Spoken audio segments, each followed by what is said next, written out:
What you will learn in this episode. How 15 powerful words can reveal if your English vocabulary is truly top tier. Why getting just one definition wrong might say more than you think. The surprising link between word knowledge and how deeply you understand others. A fun, escalating challenge that quietly tests your way into the top 3% of speakers.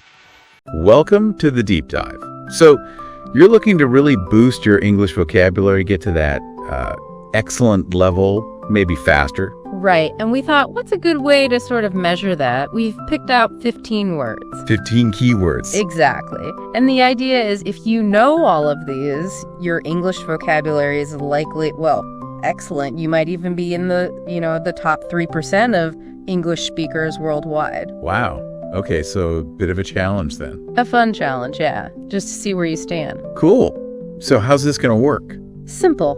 We'll give you a word, then 3 multiple choice definitions. You just pick the best one. And we're starting kind of medium difficulty and getting tougher. That's the plan.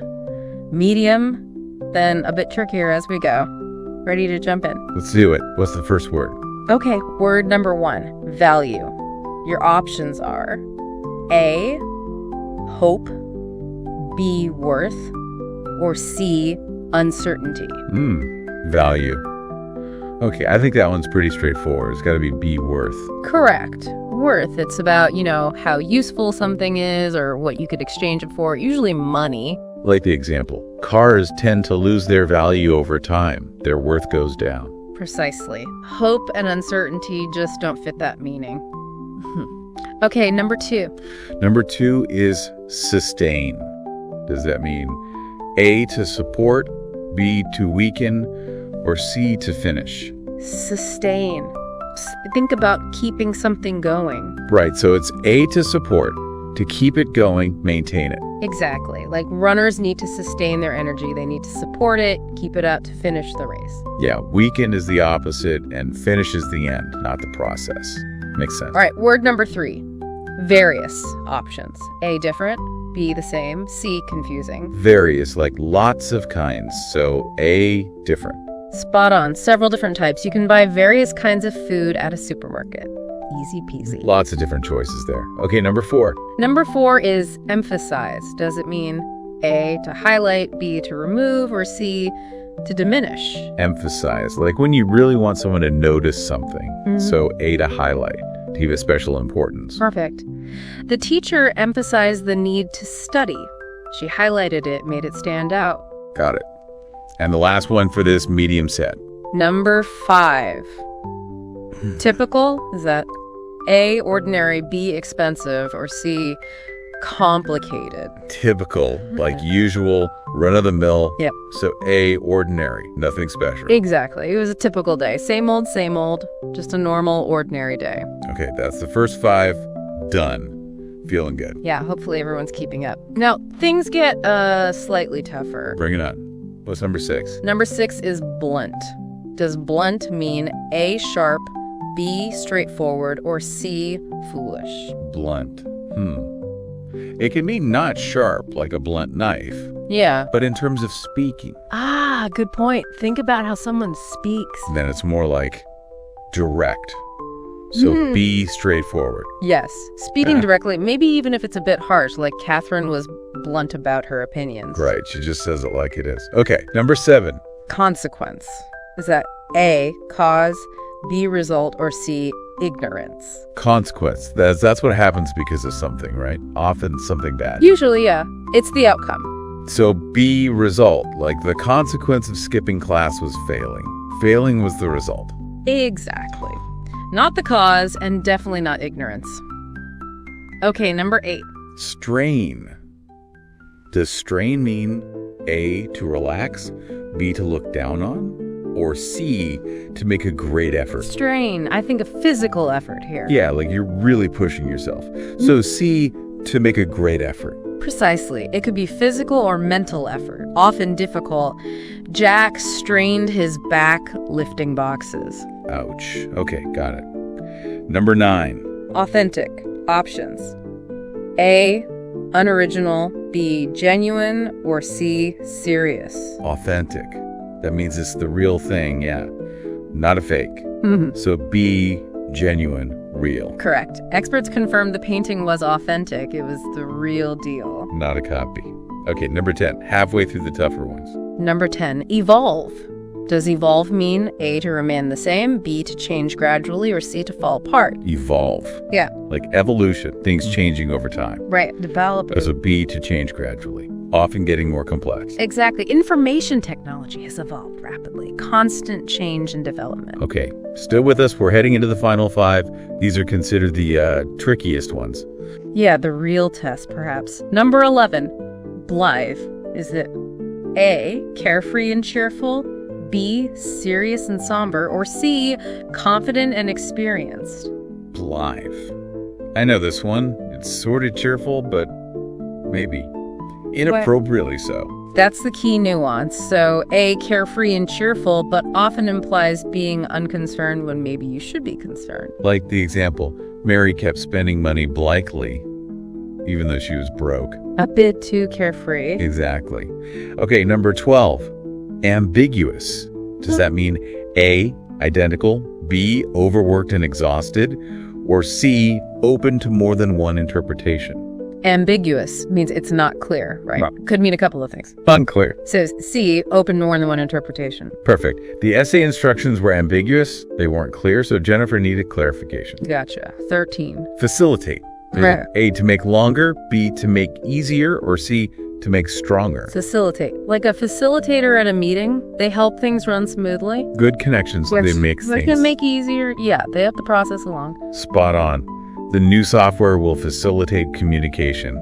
Make it easier. Makes sense. 2 left. Number 14. Succinct options.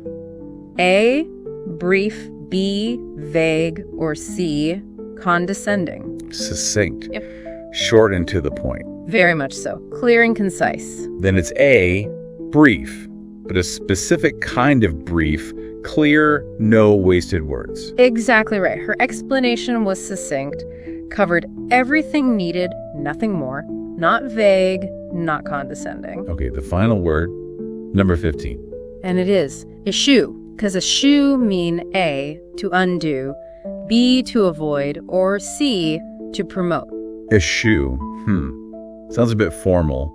I think it means to deliberately stay away from something. You got it. Yeah. So B, to avoid, to intentionally give something up or stay clear of it. Like Zach decided to eschew social media. He deliberately avoided it to focus on studying. Perfect. And that's all 15. Phew. Okay, so how did everyone do? Well, however many you knew, just going through this, thinking about the words, that's a big step. Absolutely. It's the act of engaging with the language, pushing your boundaries that really matters for improvement. Right. And think about the more words you know, the more precisely you can express yourself, the deeper you can understand others. It really unlocks communication. Definitely food for thought. Maybe consider what other words you think are key markers of excellent English. Something to mull over. All right, vocab warriors, let's get straight into it. We've pulled out 10 juicy expressions from the deep dive episode. These aren't your average words. Nope. These are upper intermediate confidence boosting phrases that'll make you sound like you actually live in English. Exactly. So if you're ready to go from meh to magnificent, let's roll. I'll kick us off.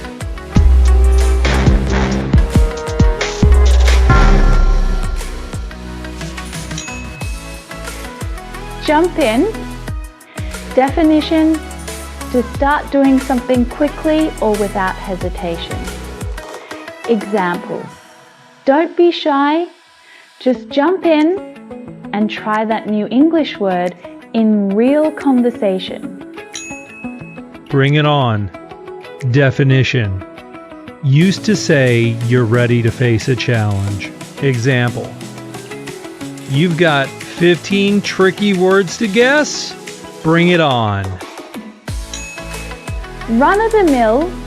Definition: ordinary, nothing special.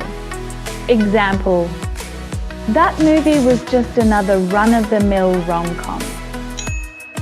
Same old.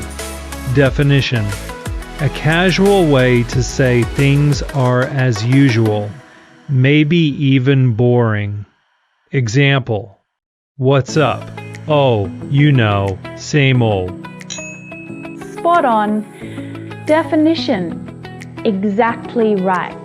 100% correct. Example. You guessed the word's meaning. Spot on. Makes sense. Definition. That's logical or easy to understand. Example. Now that you explained it, it totally makes sense. Food for thought. Definition. Something worth thinking about seriously. Example.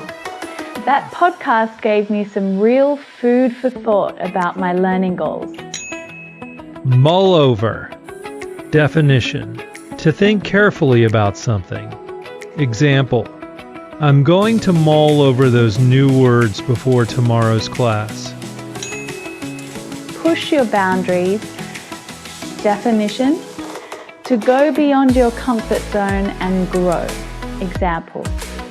Watching full shows with subtitles off, that's pushing your boundaries. Big step. Definition. An important move forward in progress. Example.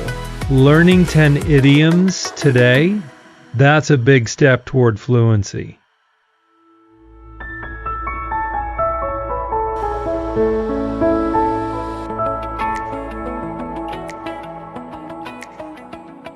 So there you have it, 10 super useful real English expressions.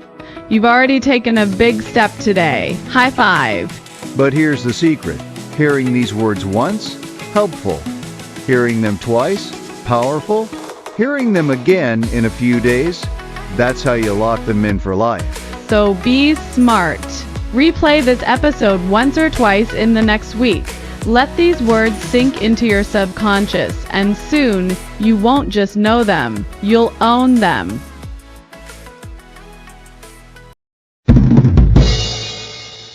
Quiz time. Now let's test your English comprehension with a couple of quick quiz questions. Pick the best answer from the options. Ready? Let's go.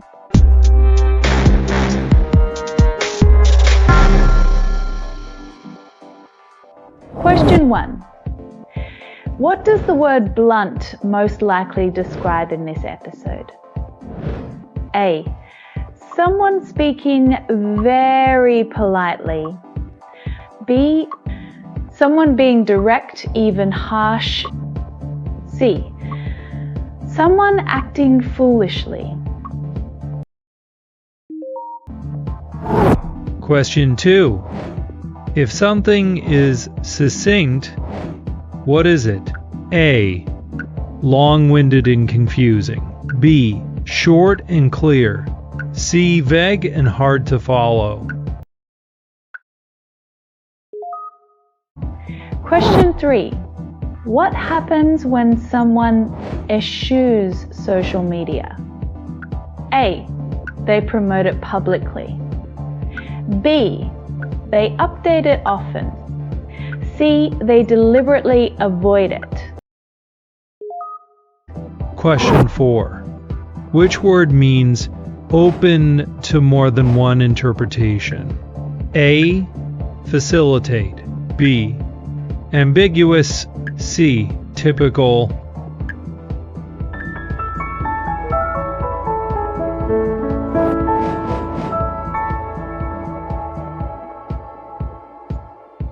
Nice work. Whether you nailed them all or just got a few, remember, it's all about showing up, trying, and learning something new.